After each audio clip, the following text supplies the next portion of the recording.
Welcome. You have reached Imperial Sports, and today's video is in reference to NBA's top 75 of all time. Let's get into it. So, right off the bat, subscribe to the channel, like the video. Before we get started, I give you a moment to do that. This picture that I have is courtesy of Slam Magazine. Good picture that they put out. But let's get into it, man. Back in the 90s, there was a 50 greatest players that came out, and it was questionable because certain players were left off, notably Dominique Wilkins and Bernard King, just to name two that were left off that should have been on that original list. Don't know how Dominique Wilkins, he put on for Atlanta Hawks in the 80s. There's no way he had his jersey retired in Atlanta. There's no way that he didn't have him on there or whatever. And a lot of players that were on there were great in their time, but some players' game, in my opinion, wouldn't carry over decade to decade. You know what I'm saying? So that's, in my opinion, that's where stuff start to differ when you're talking about greatest players. Now, you got some players in the newer decades that their game would translate over and over, no matter what era you put them in. Now, somebody will say, well, the newer players have the ability to the training, the traveling is different for them now than what they had it back in the day. So the athletic ability was always there with the older players. And then you had the newer players that had the older players to look to as far as skill set and know how to get better at. So it's a lot of, it's hard to say that they wouldn't last decade to decade, But you do see some players in the old day era that you can see they had it back then, so you can see it translating over to no matter what era they was in. Now you get to the next 51 to 76. So it's supposed to be 75, but instead they did one extra. They added a 76, and it's some questionable adds to it. And of course, when most of us that make videos on YouTube are not prior professional players or in it part of the NBA, so we're basically just our opinion. So you're always going to get, well, what do you have the right to say whatever you're saying? Just because I got an opinion and just because I got a YouTube channel and I'm putting a video, that's why.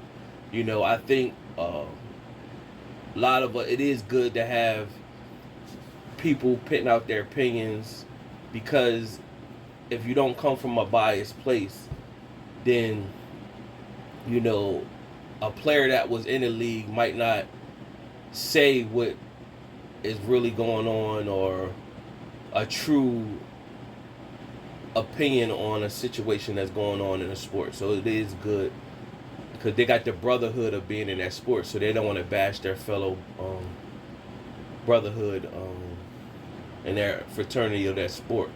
So it is good for YouTube content makers to put out videos and give their opinion or whatever. So this is just based upon my opinion, and it's no knock to the players, because when the opinion, most of the time when YouTube content creators specifically, in barbershop conversations, when you're out in a barbershop, y'all battling, talking stuff, the opinions is based upon amongst the peers in that particular sport. So when you hear somebody say, oh, that joker trash or he a bum, they're not saying that they're a bum.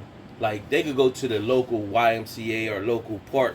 The rinky-dink player on the bench that you consider a straight trash or straight bum, or go to your local park and give them work. that look like a straight all-star, and you like, wow, well, why they can't do it in the league? You know what I'm saying? Because that's playing amongst the top tier in the world, you know, at that moment. So that's the difference. So when people are giving opinion, it's based upon their peers and their profession.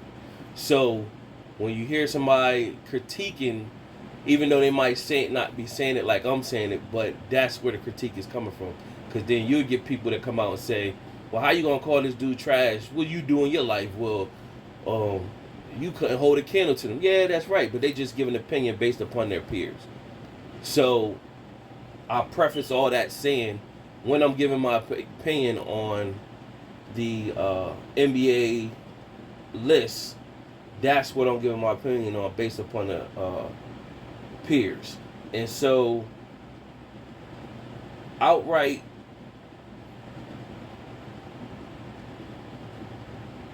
there were some highlights that was added to the list that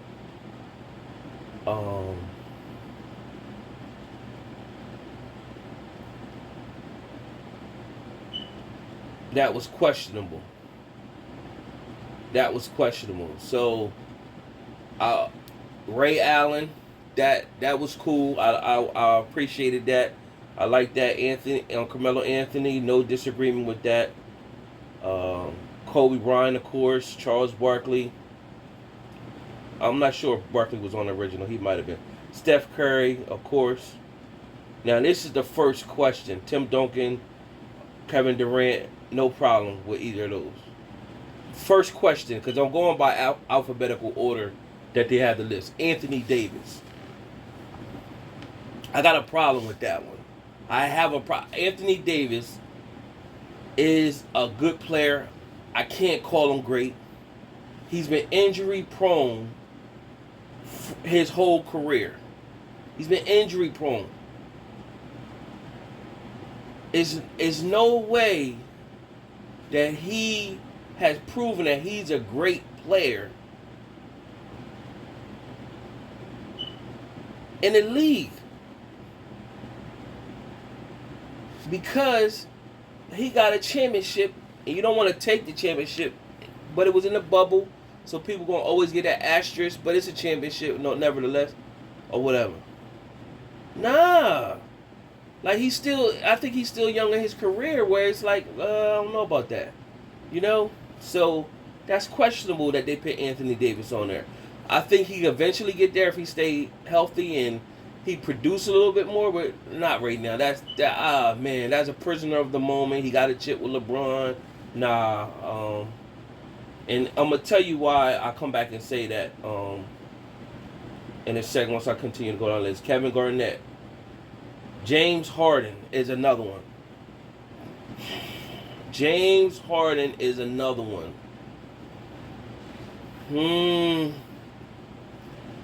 And I'm a preference. James Harden is what he has done scoring, winning some scoring titles.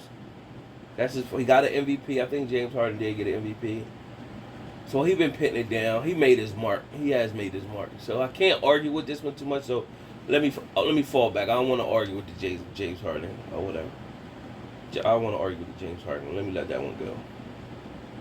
Of course, LeBron James, that's a no-brainer. Jason Kidd, no-brainer. Allen Iverson, hands down. Kawhi Leonard, he did it. He got 2 chips and he got 1 in Toronto, so we got to give him that. Damian Lillard.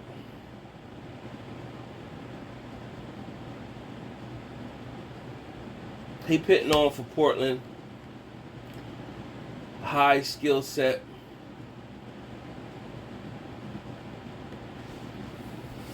He put on.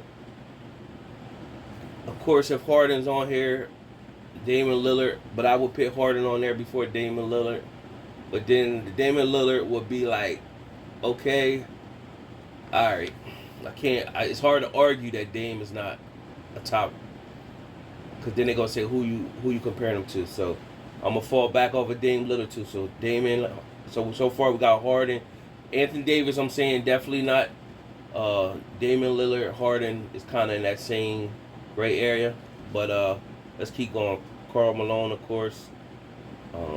Reggie Miller. Some people was questioning Reggie, but Reggie got to the big dance in Indiana, and he put on for Indiana, so that's no argument. Robert Parrish, eh, eh, eh. Chris Paul, no brainer. Been putting it down since day one, making winky dink teams better. Paul Pierce, not mad at that. All-time Celtic, second to Bird in my opinion. David Robinson, not mad at that. He might have been on the original. Dennis Rodman, not mad at that one. John Stockton, I think he might have been on the original, not mad at that one. Dwayne Wade, can't be mad at that one. Russell Westbrook, can't be mad at that one either.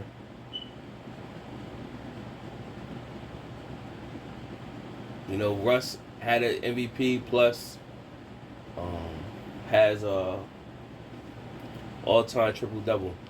Did triple-double 4 seasons, so can't be mad at that for Russ on that. That's hard.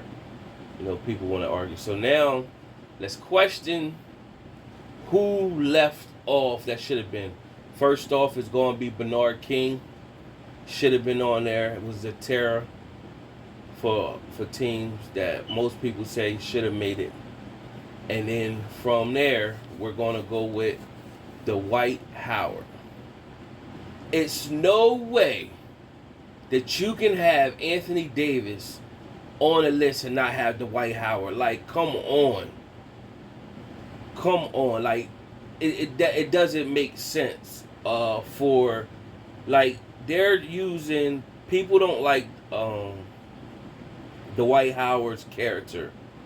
They don't like Dwight Howard's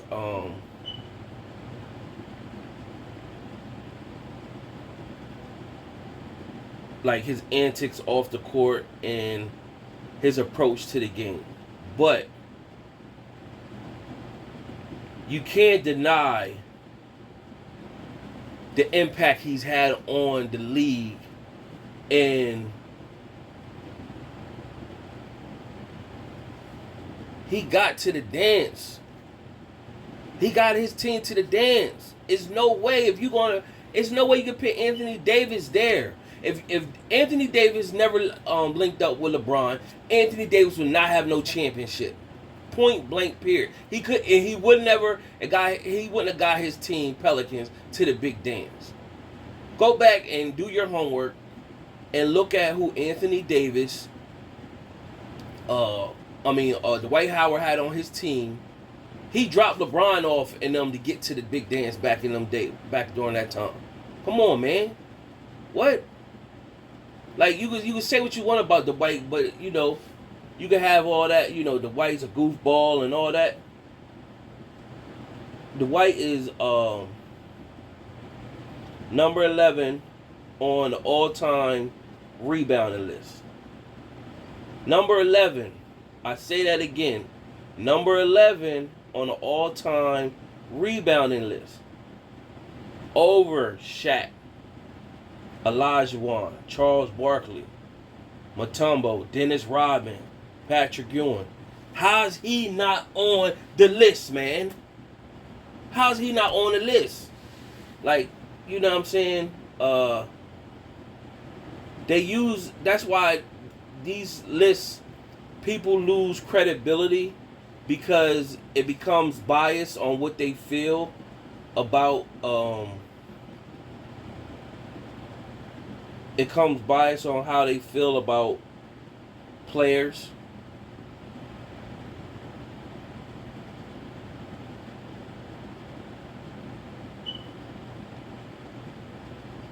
On how they feel about players and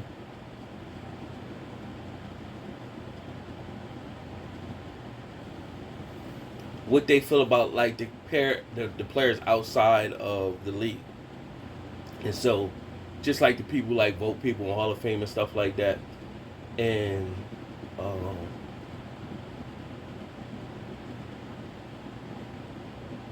that swayed people's opinion. There's no way Dwight Howard didn't make the list. Like, he's, even over Bernard King, Dwight Howard should have been there. There's no way that you can say what you want. think the White's a goofball, and he has a troubled career, but he wasn't that troubled. He put on for Orlando. Say what you want, he put on for Orlando or whatever, and it's no way that you're looking at Anthony Davis and what did he do to put him in that position. And you got me making this opinion, and it's messed up because it'll come off like, well, I got dislike for Anthony Davis, and that's not the case. It's just that I'm looking at Anthony Davis and I'm saying, hey man,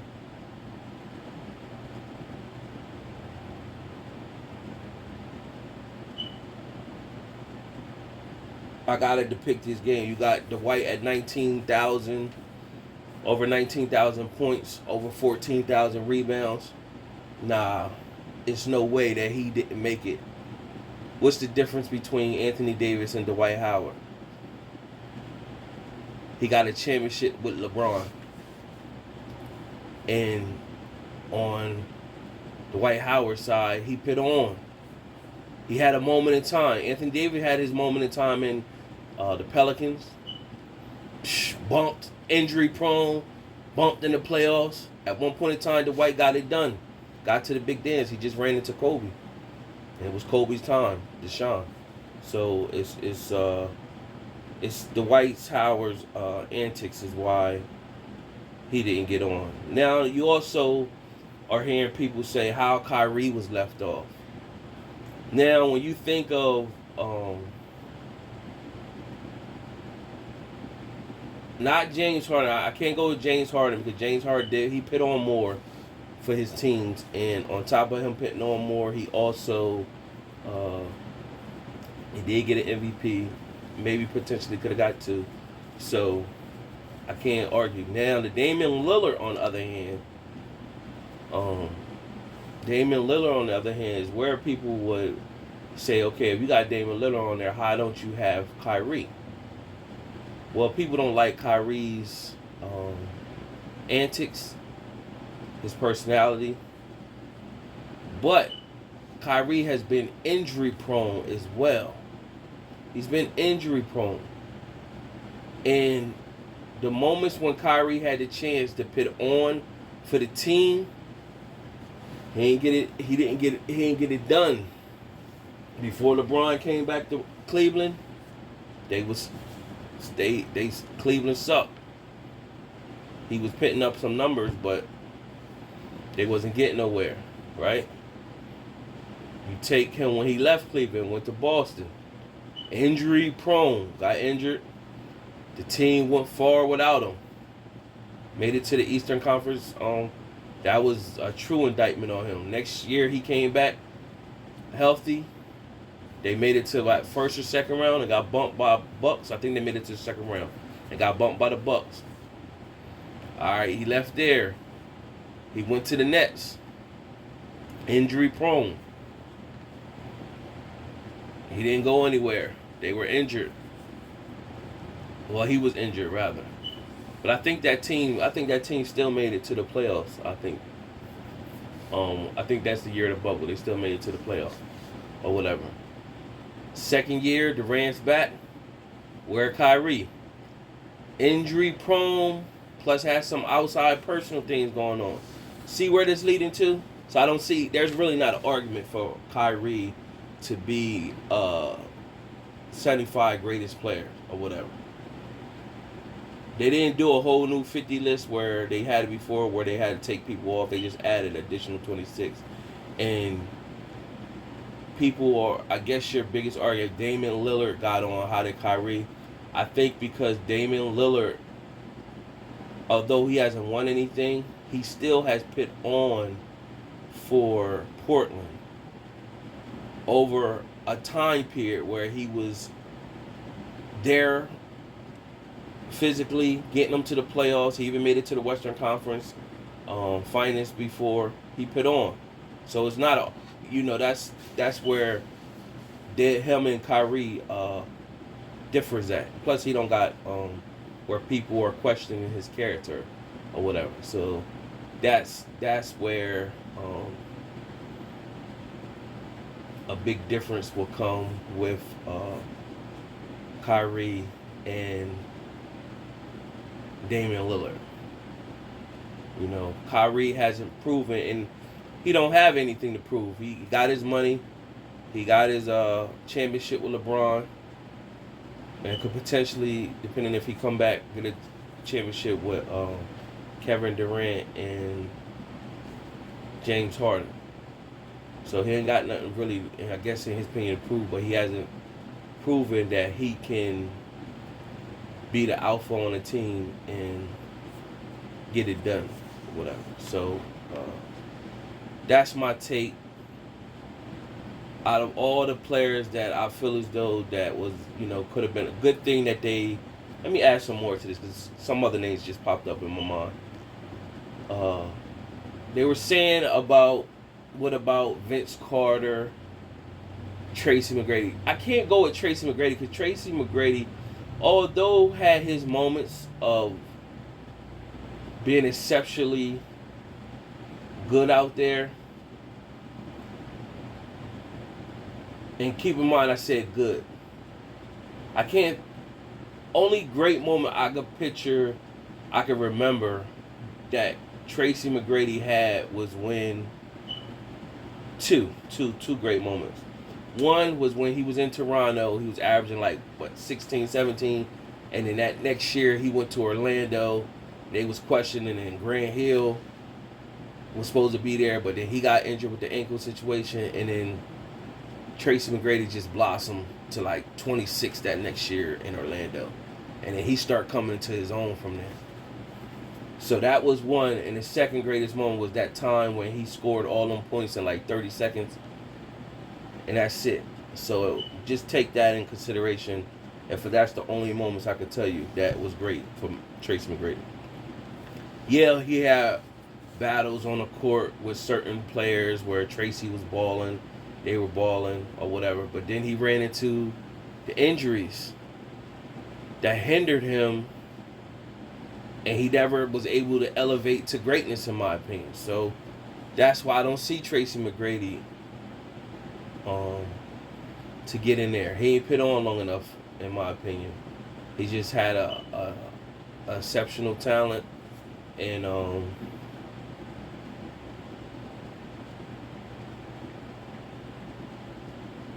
what he could have been if the injuries didn't